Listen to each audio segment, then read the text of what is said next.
Is a group health plan responsible for cosmetic surgery for gender dysphoria? I'm going to answer this question with a simple answer, but a long explanation. It's really going to depend on the terms of the policy or plan. It's not uncommon for physicians who treat gender dysphoric patients to recommend facial reconstructive surgeries. Now, whether a group health plan or carrier will pre-certify that or pay for it is often a matter of definitions in the healthcare policy or plan. And that's exactly what happened in the case I'm about to tell you about. It's called Duncan versus Jack Henry and Associates. It's a case out of Missouri. Sabrina Duncan is a transgender woman and suffers from gender dysphoria. Her physician determined that it was medically reasonable and necessary for her to have certain facial reconstructive surgeries. Her ERISA-Governed healthcare plan denied the pre-certification, and they claimed that the plan's cosmetic treatment exclusion prohibited them from paying the same. She ultimately filed an ERISA Title VII and ADA claim that ends up, of course, in federal court. In her lawsuit, Ms. Duncan claims that the primary purpose of the surgeries are to treat her gender dysphoria, and that under the terms of the plan, she should be entitled to those surgeries. The group health plan, on the other hand, files a motion to dismiss the lawsuit. And they are saying, look, based on the plan terms and definitions, we don't think it's our responsibility. So what's the court do? The court starts its analysis by looking at Duncan's plan that specifically provided for the treatment of gender transition surgery. But it didn't define that term.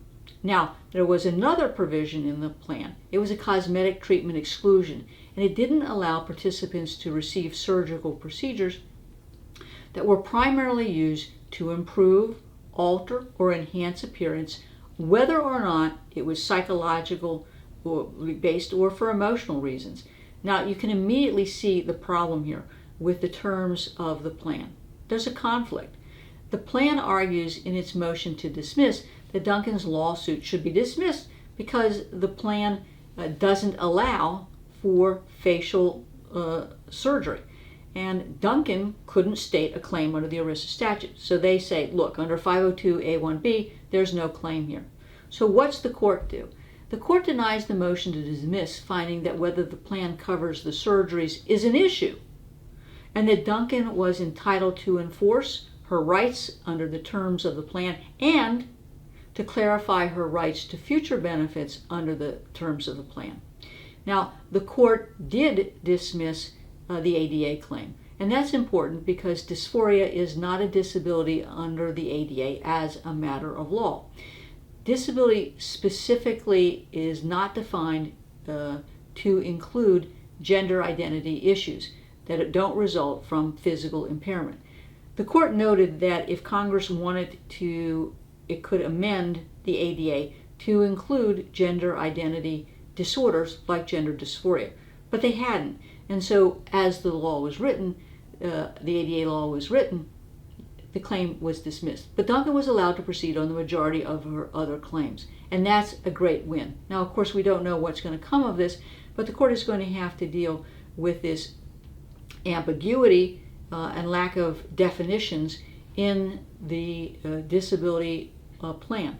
Many times the court will use a doctrine called contra proferentum, which basically construes the language in the favor of the beneficiary, because the person or entity, if you will, that wrote the policy are the people that should get it straight because they're in the business of getting it straight.